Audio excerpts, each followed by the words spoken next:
They don't divide by anything other than 1. There is not a b over here, right? Yep. So then, therefore, I'm supposed to check and see if it's a cutie, which means a quadratic, we see b to the second, b to the first, then a number. It is a cutie. Quadratic trinomial. Now, we are happy because we can use the new trick. All right. If you forgot the trick, which you shouldn't have, but if you did, here we go. We're going to do this as many times as possible until 221. It's only 154. All right. Here we go. First step of the trick is to identify little a, little b, and little c. I usually just draw arrows. Little a is in front of b squared, so it's 3, right? Yes. Little b. It wasn't visible a moment ago, but I wrote it in. It's a positive 1. Little c is negative 4. Yes? What's the trick? The first 2 steps of the trick. I made little buttons. I made one here, and I made a little button over Was it here. times? Yes, a times button here, and what was this one? An add or a subtract. I mean, technically it's add, but it can be either sign. Yes? Don't touch that. Okay. Now, those of you who are like, I forgot what to multiply. The first shall be last. To multiply the first and the last. You just literally take A times C. You take A times C. What's A times C? In your head. Negative. You'll say 12. You'll get it wrong. Negative 12b Where do you write squared. it? Right here. See that? It'd be negative 12b Look, squared. You write it right here. Then what do you do?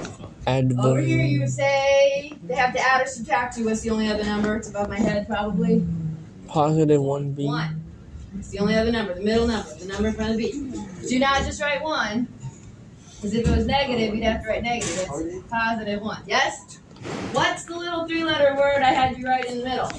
And. Because it has to work both ways. You have to have the 2 numbers in your think tank have to multiply to this. And the 2 numbers in the think tank have to add and subtract to that. So, think tank. Where do I start? What multiplies to make 12s? Let me give you the first one I thought of. 1 times 12. You got any other thoughts? 4 and 3. 4 and 3. What else? 4 and 3 work. 2 and 6. 2 and 6. Okay. Don't say anything yet. Just think about it. 4 and 3. One of those pairs is right, the other 2 is wrong. It's 4 and 3 because they can make a addition or subtraction to a 1. If you take 12 and 1, they don't. 2 and 6 don't, but these do. Now put their signs together. We need a positive 1. So is it minus plus or plus minus? Plus minus. Positive 4 minus 3. That is correct. Double check yourself before you move on. Do those multiply to negatives all. Check that. Yeah. 4 minus 3. They add or subtract to 1. Yep. Okay. If you forgot the steps, they are simply this. Take the numbers that you just got and divide them both by A. Whatever A is, it's not always 1. You reduce them and you reduce you use the reduced form to do that little silly thing we call bottoms up to write your factors. All right, so here we go. Write your numbers and divide them by A. Write 4 here. Write negative 3 there. I should have spread them apart a little in case they reduced.